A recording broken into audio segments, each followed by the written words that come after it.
we arrive on the 11th of April, and when we arrived, by the way, this is in Malakal, so we arrive in Khartoum, we then fly down to Malakal in southern Sudan.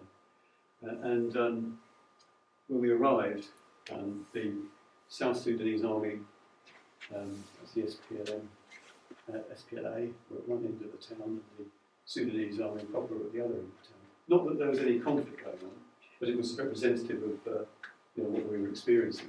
What was potential, there could be potentiality for conflict at that time. There had been conflict before. So here, this is a scene of unloading ballot boxes on the first day. So we were going to be in the Malakal itself to start with, and then we're going to go out in the villages later.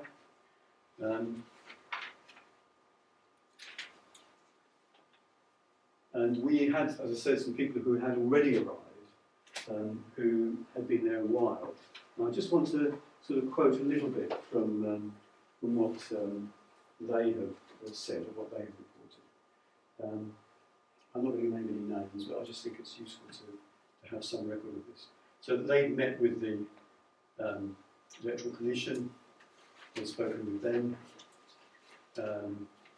they'd spoken also with the UN, who were present there, and the security forces, and were told that the local security forces, there were 13 counties in the Upper Nile state that have been overseen. The police will be outside the polling stations to keep order, and also patrolling the towns. There will be more than 2,000 police protecting the stations. He was addressing the transportation issue of getting voters to stations. Police attended workshops on how to deal with the voting, which seems an odd sort of thing to say, but we take that to mean just to make sure they will shut down the polling station if there is any trouble. We also spoke to others.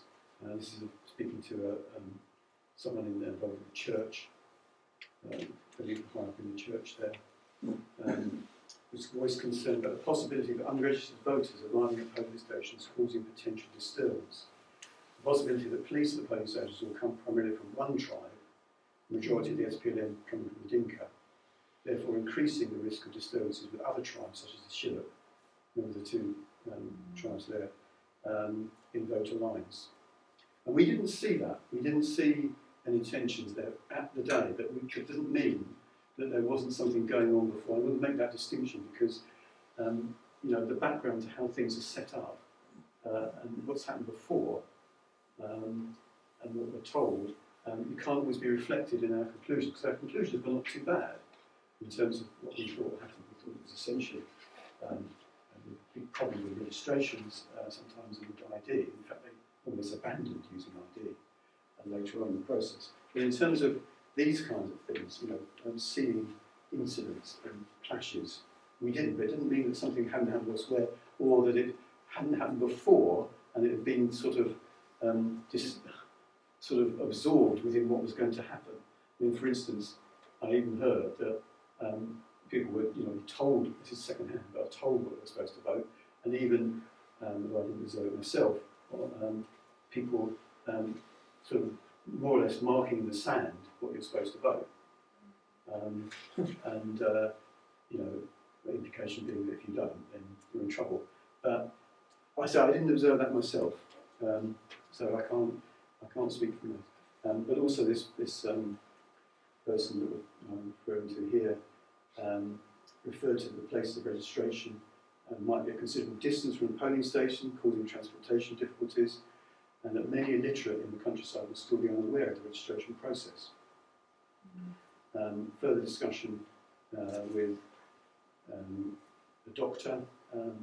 People, if they're registered and arrive at the wrong polling station, they won't understand why they cannot vote. Better education was aimed at the illiterate, not the illiterate. So how did they ascertain the sound of mind bit? Good question. Well, that would be. I wasn't involved in that because that was a registration process that had already taken place. But I would imagine that. Well, no, I've got to be careful how I say that. I don't know if it assists us in terms of. It would have been some kind of test rather similar to what we have in terms of mental. I don't mean a cognitive necessarily, but in terms of a mental illness, mental disability. Yeah, is what we're really talking about. Yeah. They wouldn't be judging that on the day. That would be a process that would happen. It wouldn't turn and say, "Oh, you seem to be bonkers. I'm not going to let you in." I suppose if you were drunk or something like that. Yeah, because we all have bad days. Yeah. No, you wouldn't just turn and say, "Oh, you're not sound mind. You can't get in." It wasn't like that. It would have to be a test that was carried out early. Just talking about the observations of the others beforehand.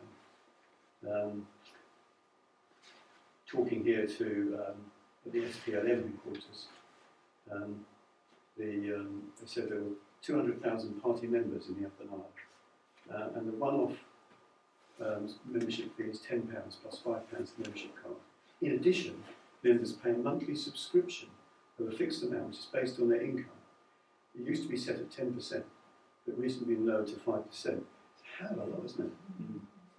You know, I mean, if you were having to pay that amount in order to be registered at, with a political party, imagine, I was thinking that to Labour or Conservative Party, 10% of our income. Heavy bribes as well. Yeah, exactly. Yeah. He says the party pay for all media attention. They pay for the media attention.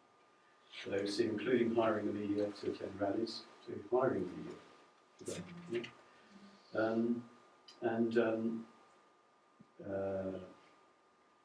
Said again, this is second hand, but when asked what methods of rigging might be used, this person replied, as many of the voters are illiterate, the professionals may guide them to tick the wrong box.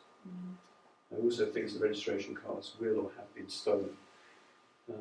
I mean, it's worth saying at this point that Sudan is not unique in having some of these issues. It may have the logistic or extent of the illiteracy of the general, the general features of the country also militating for difficulties of this kind. But we've had here, I mean, I don't know if you were in the Tower Hamlets situation that took place, where there was quite significant in relation to postal voting and interference, etc. So it's, well, certainly allegations of it. So, sorry to keep asking questions, but just to clarify in my mind. So, have you any idea how much of the population of the entire Sudan, as it was, has access to like media, radio or TV? I don't know the percentage, but I would say, they're also going back quite some time here. Yeah, sure. I think as far as South Sudan is concerned, it would probably be quite sort of well under 50%, because I mean, at that point there was no internet really at this time. So I think if you fast forward it to now, it would be higher. But at that time, it would be you've got to get access to the television or the radio, and you've also got to be able to understand what's being said, although you're not reading there. I mean, in terms of reading newspapers, people were certainly struggling to get a picture of what was really happening. Thank you. Yeah. So there, the NCP which was the National Congress Party, was also standing in the south. So that's under Bashir's party. It was in the state elections and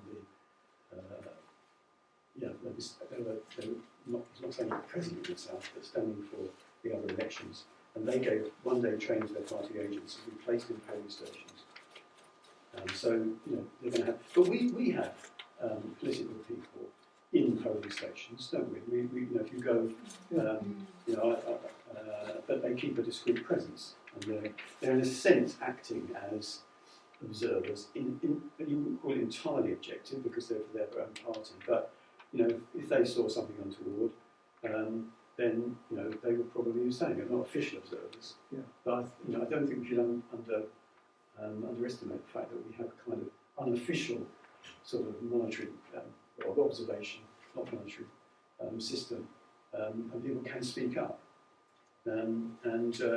This is what we were doing, but also these party agents were also armed with observing in their own way. As long as they didn't tip over that into some kind of interference in terms of which way people were going to vote, then perhaps one can't really criticise it. Another visit out into the village, villages with the village of Payam Hill, spoke to someone there. A few candidates have visited the village. More and more expected closer to the elections as a few days before. In fact, on the 7th of April. The village had experienced no problems with election matters relating to that point, but expected disputes between candidates afterwards which could be resolved peacefully. A radio station announced that people should not threaten others with guns during the election, even if their ownership of those guns is legal. Modification. He said that polling stations were protected by 13 policemen. And another one expresses more concern. He talks about party membership. He says he's illiterate in the village. He doesn't know where he's supposed to vote, and he'd be angry if he can't vote. The Dinka had tried to push them, I think he got a share of this stuff, across the river, burning huts and stealing cattle. And the police came to investigate a car accident, the matter was reported, but they did nothing. Concerned about the government as well, that they're working for themselves. Originally made complaints to the police, but he's now given up claiming. They claiming they did nothing. Another claim that the media is biased and should be called SPLM-TV. There are arguments both ways, but in terms of whether they're backing the NCP, the National Congress Party, or the SPLM. Was there any evidence of candidates giving people presents to vote? I'm not that I. In Uganda, they give out T-shirts and all sorts of things. Yeah, what you mean with political slogans on? Yeah. I didn't come across any of that. Maybe that's too overt to sort of reliable. So this is at the police station. You can see the importance of the police to this in the art and within this structure. This is at the police station in Malakal. It's got a nice picture of me lining up with everyone else. You can see I've got my badge on there. Always wearing a badge to distinguish myself from Is it the dry season, or do they have a rainy season? They do have rainy season, but it was dry then. Yeah. It's terribly dry. Yeah, it was very dry. In fact, I was wearing my sunglasses all the time, and I wondered about what they would tell me not to, because I noticed that the others they weren't. But I just seemed to adopt them, and it was pretty dry. Don't think we had any. Wasn't any a rain. drought? Wasn't a drought? No, it wasn't. No. That's the same picture at the front. So that's the example of the queue.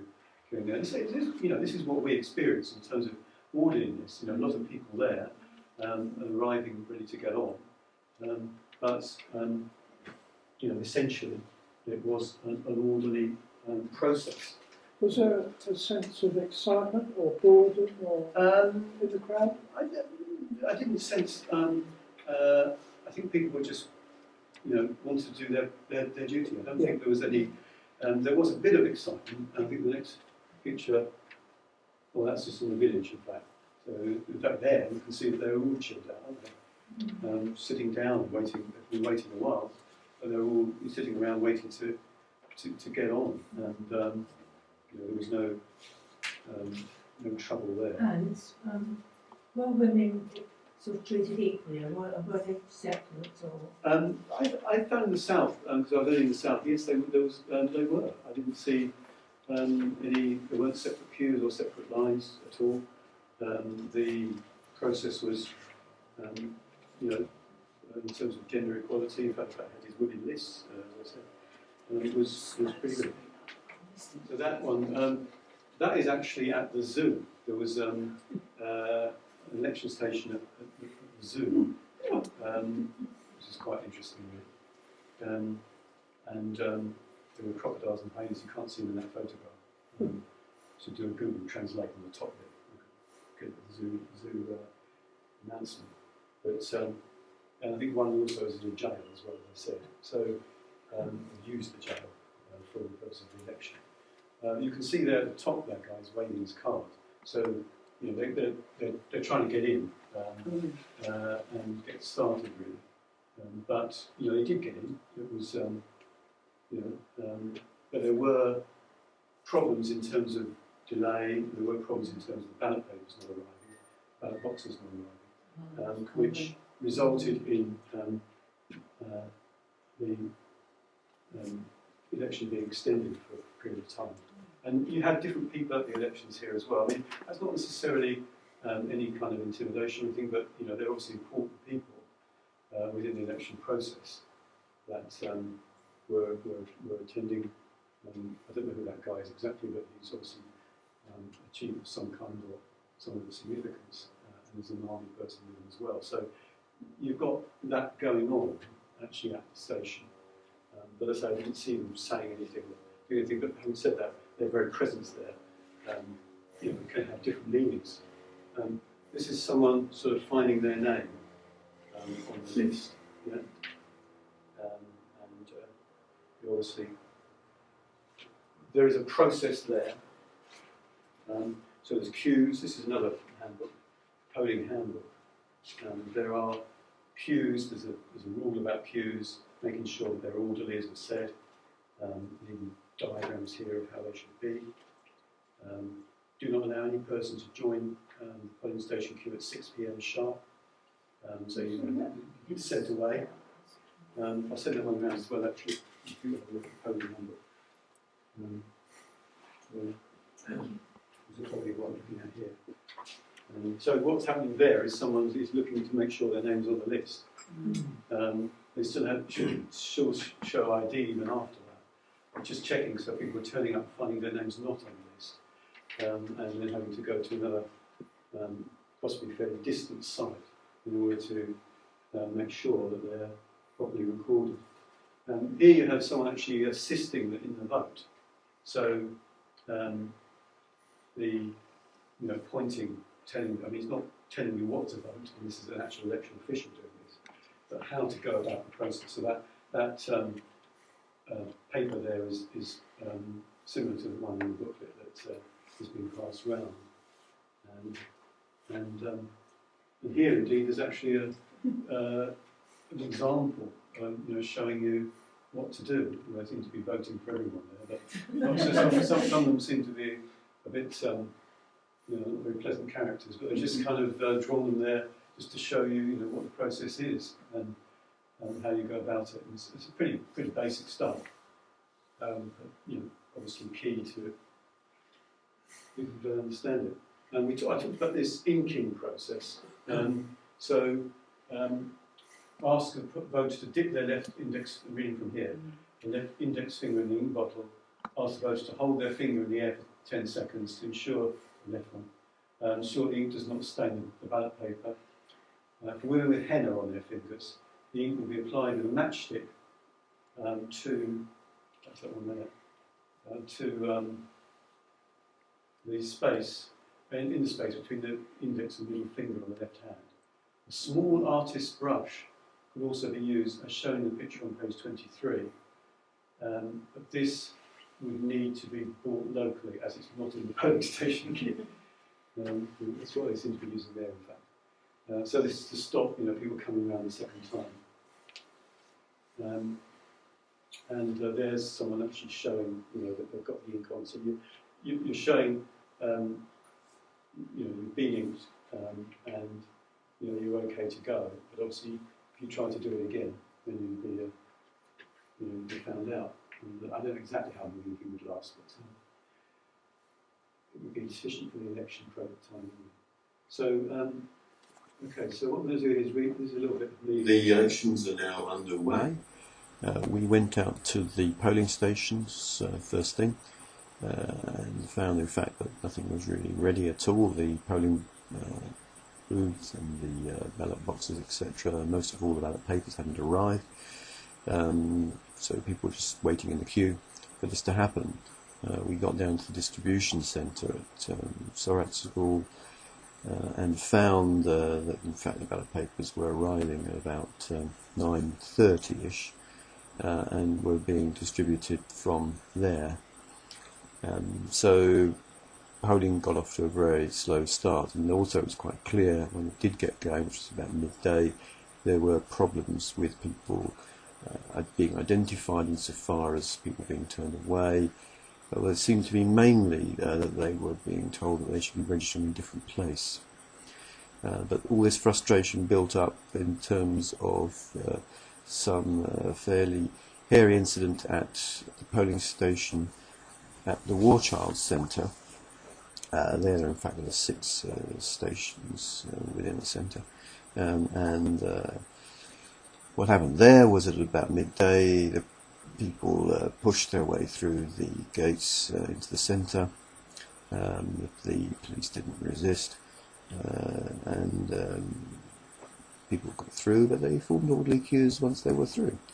There was no violence beyond that point. We arrived there shortly after that, and came back again in the evening to see what was happening there. Found, in fact, people were still queuing, although the polling stations were supposed to shut at 6 o'clock. They were still queuing at 7, but it was getting dark. There's no electricity, in the streets, only torches available inside, and so effectively the police closed the poll about 7, half 6, and the army were called in.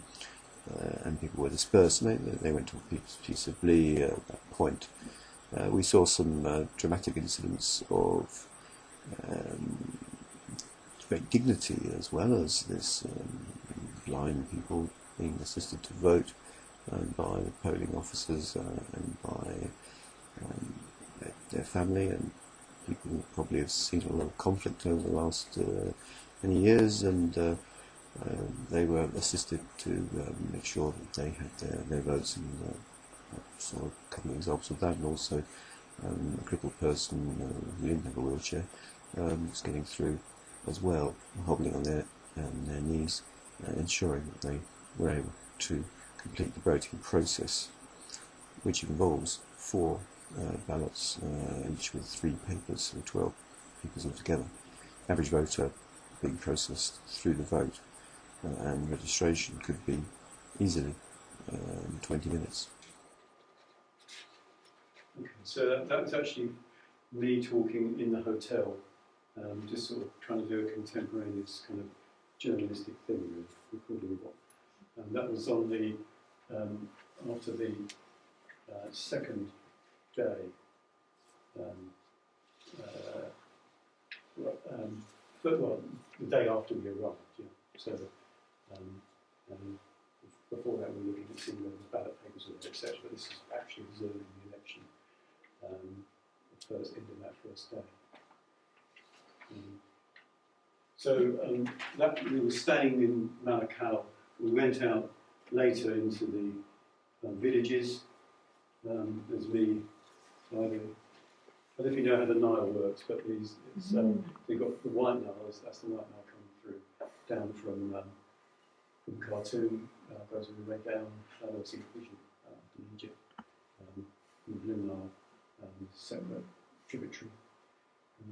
So yeah, I mean, again, we're in the bag all the time, and yeah, I mean, I'm observing at a village and then having a debate, and people were generally hospitable. There was no problem with that. I mean, whether it was put on a special show for us, does it matter?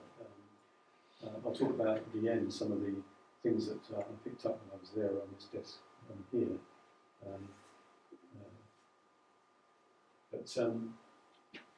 What would the temperature be, roughly? That's a good question, actually. Very, very, very hot. Yeah, it would be. I don't want to give a precise temperature on it, but it would be. Well, I mean, you can see from my time in some sense. It was a high temperature, but not all the time. Sometimes it was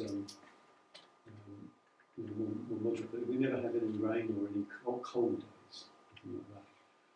And so at one point we went out into desert areas as well after we've done the election process itself. But you can see here it's quite dry, isn't it? But it's by the side of the river. It's not exactly, it doesn't take. There's another one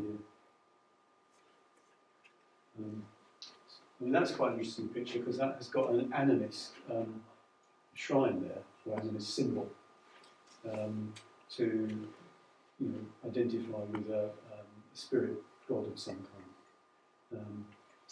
And sometimes you had animal bones associated with it. It reminded me a little bit of my experience, was a bit late, with Native American, actually, in terms of some of the culture. Not quite so sophisticated, but some of the spirit identifications were, you can see things very... Is there a sort of figure there, or am I imagining? Yeah, it's a good point, actually.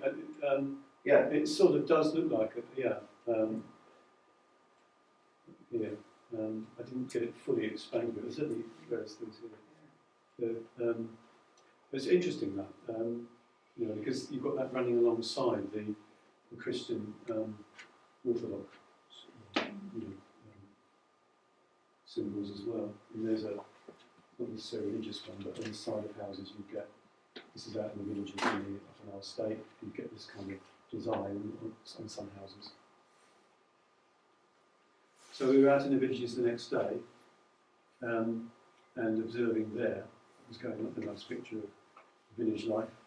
It's quite idyllic in one sense, but of course you see a lot of poverty as well. And that's by the people by that. Again, it's pretty dry there, isn't it? In that part, but there is there's vegetation there. So then we had this is a second broadcast. So I've only got two already, so don't worry. Well, it was day 2 of the elections today, and from our observations we feel that things were moving a bit faster. Certainly the people organising the election seem to have got their act together more, and it seems like the voters had adapted. And remember, this is a learning curve. They hadn't voted for quite some time, arguably for 30 years, and they seem to get the hang of things more by way of looking, for instance, at lists outside, finding out what their number was, and then bringing that in written down so that the identifier could check them more quickly against that number. So that was affecting the throughput. But we went out into the villages. We went both to the north, up the Nile on the east bank in the Shilluk territory, and then later over to the east where the river Sobat is. And a different feel out there. A lot of voters had to be assisted. They couldn't write, they were illiterate in many cases, and they were being assisted. There are symbols on the ballot papers and photographs in some cases, depending on the election type. And they were being helped to make a mark. Possibly some were doing it with an ink, others were being taught through the process, but it seemed to be done fairly. National officers assisting, and sometimes the political agents were present, but there was no undue influence. There was usually a chosen one selected by them all who was helping, or maybe a couple. So that was very good.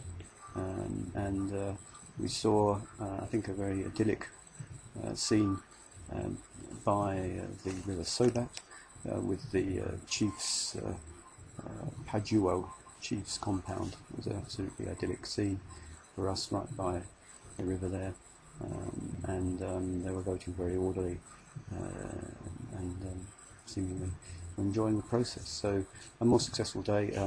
On the way back, we popped in at BAM polling station, where it seems that they put through 170 voters today. They've got in their ward 699, so I know they had less yesterday. Still seems a bit touch and go whether they would do it. And we've heard across the country that there have been problems with ballot papers arriving. So the word on the street now is that the election is going to be continuing for a couple of days. But we have to wait and see on that, and perhaps that'll be confirmed tomorrow. And it was confirmed. They were extended for a further 2 days, and that enabled people to vote who otherwise possibly simply logistically wouldn't have been able to, because of the delay with the boxes originally and also with the registrations being processed. So, that's a good thing though that they reacted in that way. But delay with the boxes would mean that some people couldn't vote, wouldn't it? Well, I mean, not on that day, so they might have to come back another day. Well, yeah, but I mean, The logistics of it, depending on their sort of work. Yes, true. It's a dodge to have them coming late, so you could probably. It's true. Yeah, I mean, it's not an ideal solution, but at least they did extend it by those 2 days. So I wasn't involved in the counting of votes. So that's another process. I don't know. I don't think any of us were involved actually within the count. So it might have been one of the other person was. But I mean, I want to the conclusions that we had. I want to report on, but these were really conclusions which were related to the whole of the country. So, and they were generally positive, I have to say. But I just wanted to put this caveat in. But and the point you've made is quite right. But because of these logistical difficulties, some people may not have voted, and they basically abandoned the ID requirement. They just got rid of it. Yeah. But you could say that that's just an extra check anyway, because if you registered and your name's on the register, I suppose you could be representing somebody else. But you still had the inking thing, although you could connect forward once, I suppose, by claiming to be somebody else. But even IDs can be sometimes fabricated, although that's another check upon the process. So what we concluded was that there was widespread delays in opening polling stations on the first day due to non-delivery of materials.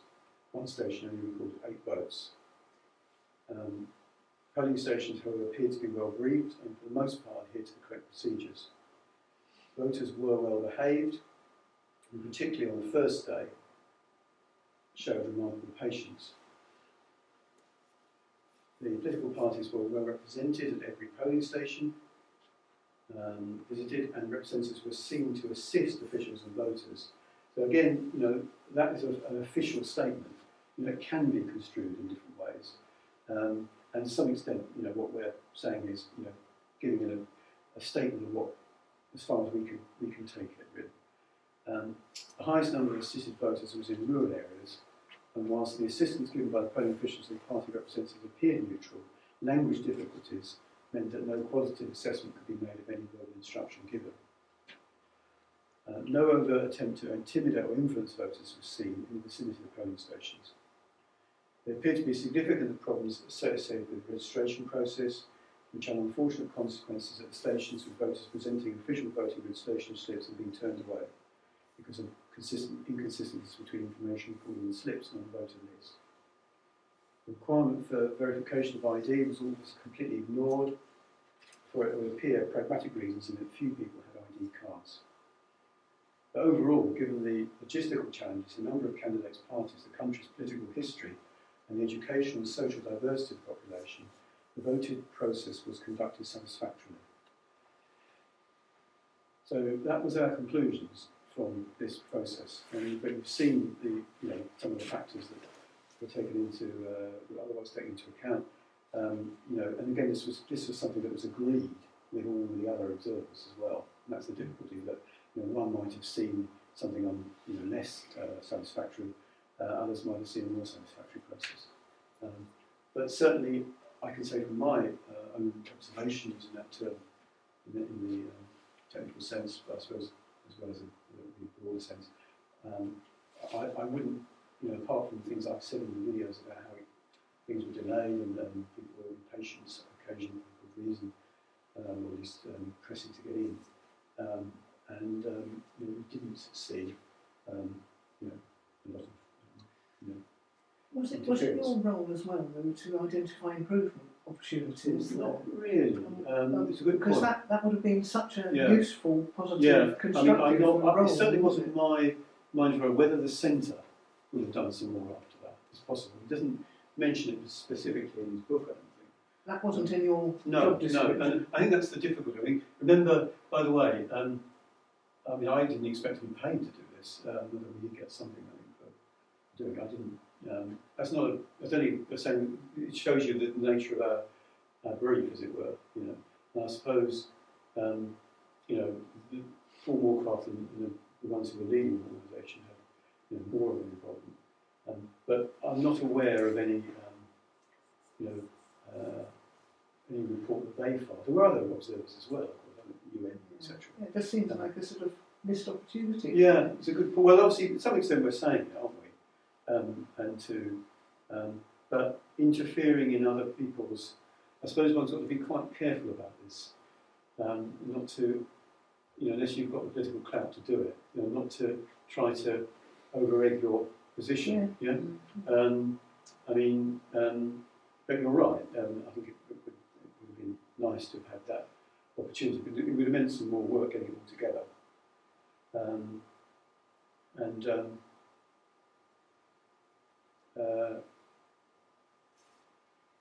So those were our observations with our own team report, that we put that together.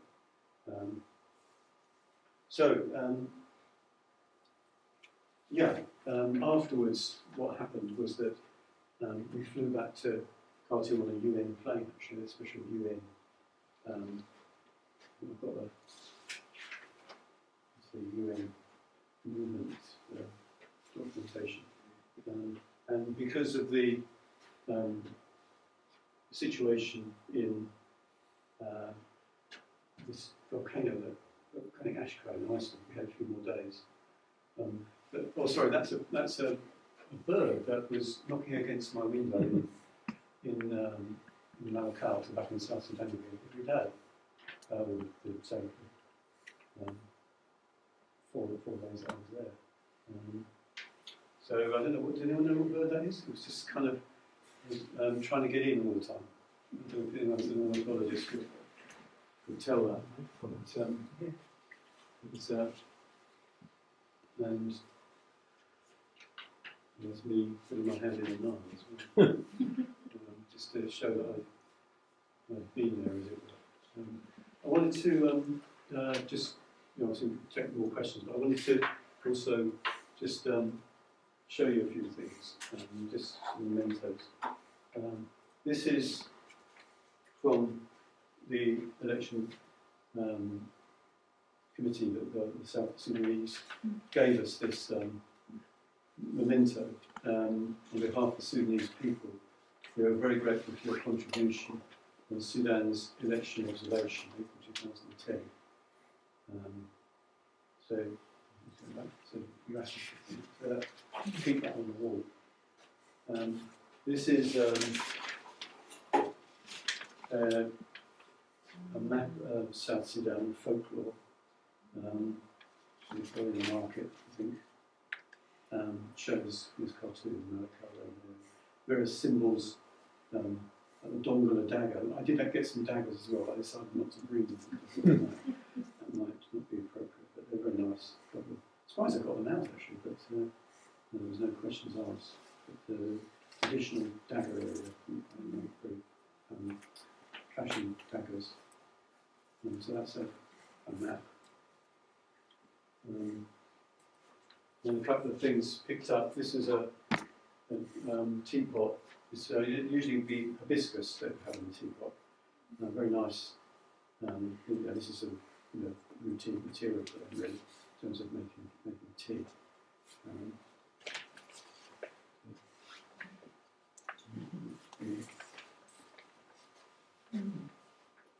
And this one, that would be in the north, rather than the south. And so would this actually. And this is quite interesting. It's actually an Islamic sort of during the Islamic period, used as a postal means. So you basically put your message in there. So what language do they speak? Arabic in the north. In the south, they would be speaking English sometime, occasionally something in English, but mostly they're native to their tribe. Yeah. So there'll be overlaps in them. Oh, Yeah. So this is a Sudanese postal system.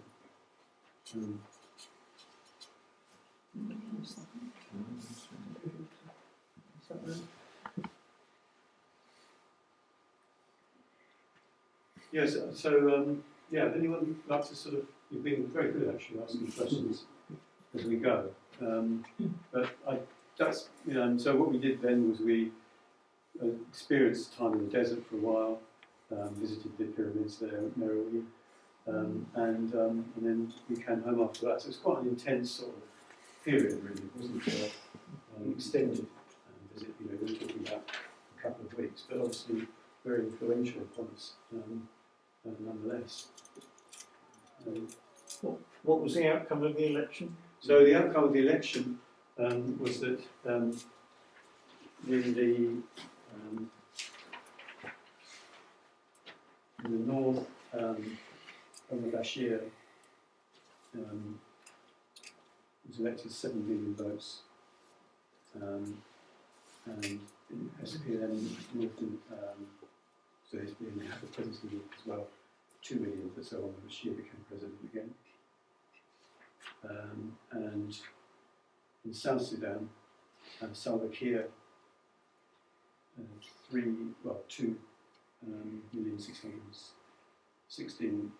17,000 votes.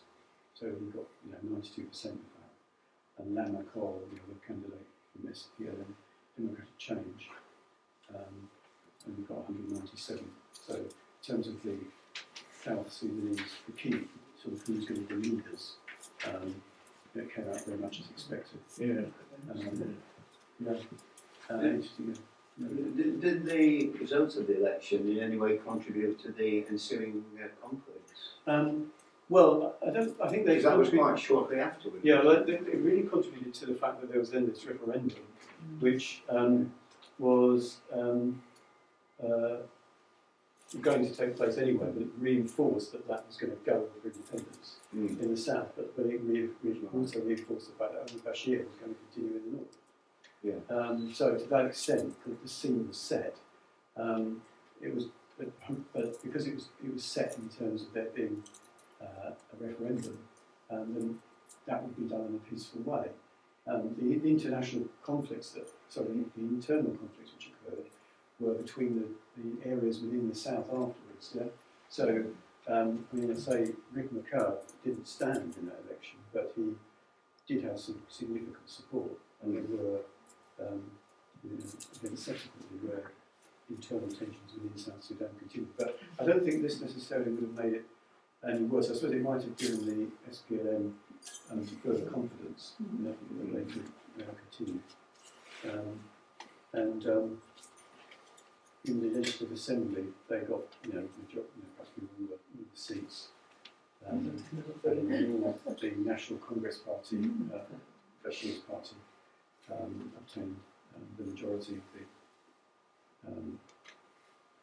of the seats, 323, as against the SPLM's 99. And he had a similar thing with the local ones as well. So it wasn't an unexpected result. I mean, the turnout probably wasn't.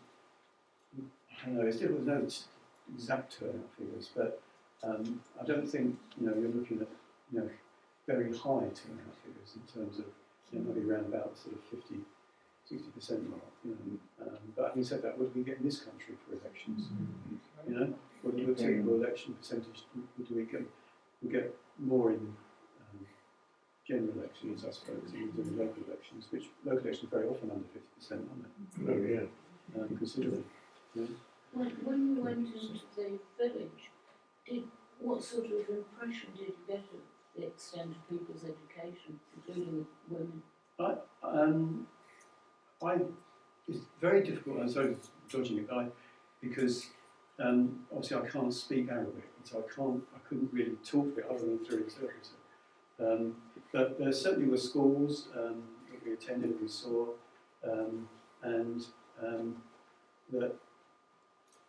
also I think the fact that the discussions that have taken place prior, which I read out to you, they were talking to villagers, and they were getting, but probably the more articulate ones, to be honest. I think if we had time, we could have attended all of these things, gone to schools and that. I suppose it very much is that, your questions are quite apt, very apt, and they, I suppose, show the limitations of, well, and having said that, you're doing a task which is observing an election, aren't you? You're not there, I suppose, to try and work out what degree of literacy people have, other than what you're being told. You can't really test it very readily. You see, as soon as South Sudan became independent, the Ugandan exam board set their own A-level exams in English, and you wonder just how many of the people were actually, sufficiently proficient in English to be able to do it.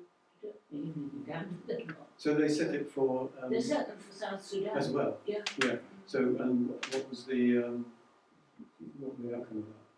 Well, I only know about people that were in schools that got kids that could do it, but that's the difficulty. You just wonder when, as I said to you before, a student who was doing veterinary science in one of the universities, he got a scholarship. He just abandoned it because the lecturers couldn't really speak English, and if that's in a university, you wonder, some poor souls in a little village, what hope they've got. And the exams are hard. They're like ours were about 50 years ago. But these being set effectively in a foreign language, effectively. Well, they've been speaking Arabic mainly, I should think, but the exams are all in English. The education is in English now. Yeah. But as some you were saying, when the people will speak the local language. Well, yeah. So you have a mixture of languages, but we get that in this country too, don't we? People coming, it's the levels of literacy were already pretty low though. So to that extent, you've got a big catch up to do. And also children weren't voting, were they? So even to the extent that they're improving, people are actually voting. It's the younger ones who are going to be more literate, isn't it? Yeah, very much so, because and more media savvy. I've been for about 15 years, weeks every year to Uganda, talking to students. I've never yet met one mother that could speak English. And these are kids who are qualified as doctors and teachers and engineers. Not one mother who can speak English. So that is a high level of education, and still, But why are they school? Why are they using? Did they use English from halfway through the primary school? Well, all these countries have got hundreds of local languages. And it's English is used as a sort of common currency, but that has a big downside, doesn't it? In terms of, I'm doing some vigilating at a local school actually, which has got in this country, which has got a lot of people from OL overseas languages or other languages, and some of them are really, really good, but others, do need quite a bit of assistance. Sometimes in certain exams they're allowed to have dictionaries if it's not an English exam or something like that. And in fact, it's incredible, really, what achievements they do make. Wonderful. Was the CFPA you were working for? Yeah. They were contracted by the Sudanese national election. Well, yeah, they would. The National Electoral Commission would have agreed to have observers there. Yeah. So they would put out, you know, organisations that had a history in this area. Yeah. I mean, I don't know whether Paul would have approached them initially, possibly, but it doesn't really make a difference in the sense that, you know, at the end of the day, they are wanting to have observations take place. They are agreeable to that. And I mean, they happen in all countries. I mean, I'd like to have done an observation in another country, sort of building on that, but I didn't well, it was just an opportunity that came along. But yes, they were there on an official basis, and that's why you get these things. You know. The Sudanese themselves who sort of apart from the UN or yeah. I mean, you know, there would have been discussions between these organisations, but and they wouldn't have allowed the scene if. And it's interesting the comment that he lists there. So, you know, why did they agree if they were thinking there's not, you know, not going to be any interference? And, you know, so to some extent you can sort of see that it was a bit of hyperbole because, you know, they were agreeing to us being there, and you know that has certain parameters to it. They're not, you know, you wouldn't say, for instance, you probably wouldn't get the Russians or the Chinese agreeing these things, would you? I'm not sure whether it's actually covered in the National Elections Act. Is that? I've still got that.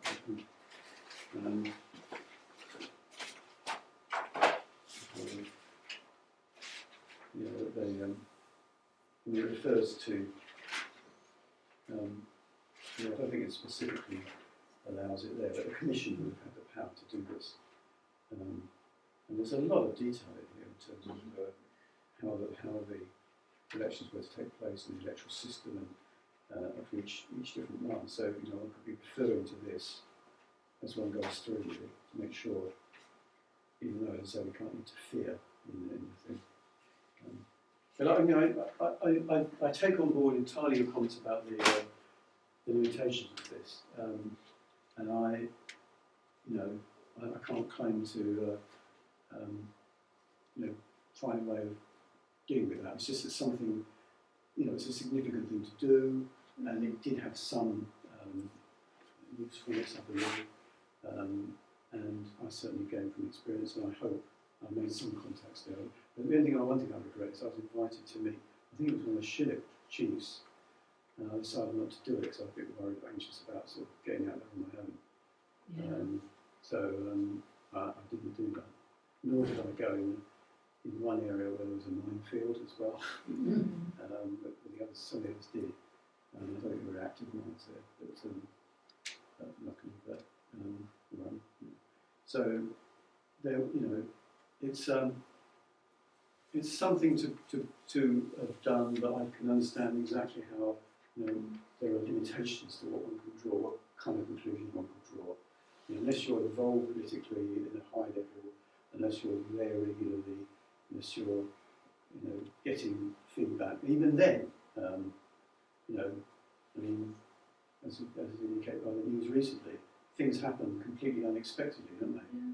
You know, so you can't, you know, the people that are in the know and have got all the intelligence and all the information, they don't necessarily have their fingers on the button, do they? So we're in a much more, you know, restricted zone, albeit that we're on the front line in one sense. But we can't speak the language. We can't know a lot of the, you know, what's going on. We can observe a process, and I think, you know, we've given a fair comment on that. But others have to draw conclusions by bringing all this together, you know, and saying, you know, Things would have been quite different if we weren't there. Yeah, that's a good point. That's a good point. Yeah. So that you know, that's the thing about, you know, you have a police force and there's no crime, then that police has achieved that effect, isn't it? I suppose that's also, you know, what's been said now. You know, we say it was, you know, she got into Afghanistan, but you could say that, you know, it did hold off, you know, some repercussions. Yeah.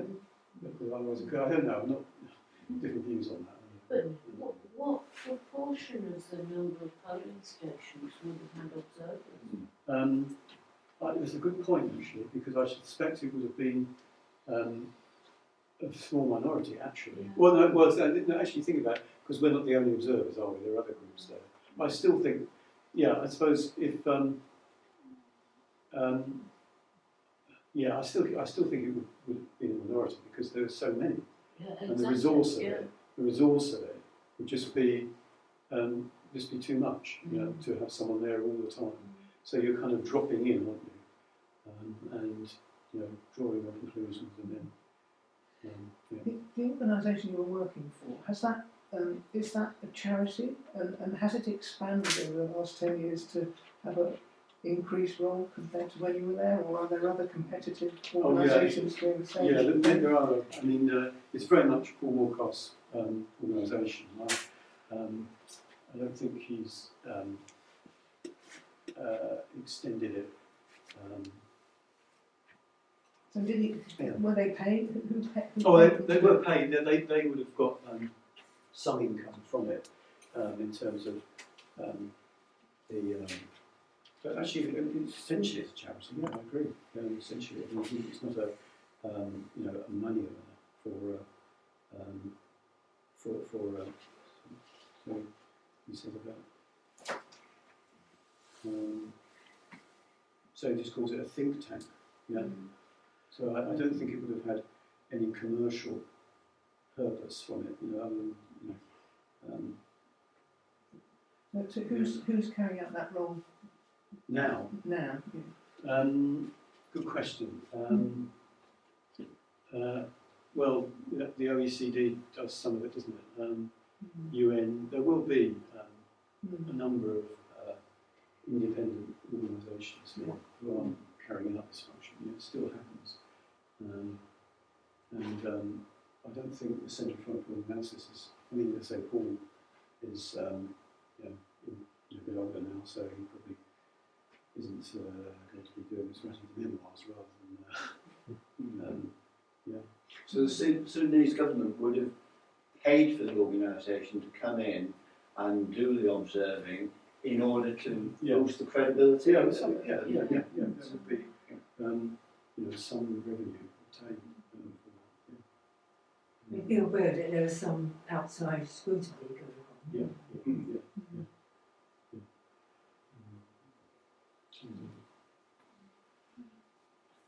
Okay. I don't know what normally happens now. Does it normally go on for 2 hours, or do you normally? Nearly 2 hours. Start when we've done. No, that's all right. No, I don't. Often there's a break sort of halfway. Oh, I see. But we used to have sort of tea and coffee brought in, but I think now there's just sort of water provided. Oh, yeah, because I did the last talk I did here was nothing to do with this at all. I did a talk on Framingham Castle. This is where I'm a volunteer, and I can't remember, it was upstairs. Oh, wasn't that the other thing? Because I came to the wrong place this time. I was going to where I'd been before, so. Oh, right. What happened when you came in then? Did you come in? When I came in here? Yeah. Oh, I just had to wander around and I heard your voice. Oh, right. No, there was a notice in the doorway. Was there? Oh, Yeah. Okay, well, thanks very much for coming. Sorry. Thanks.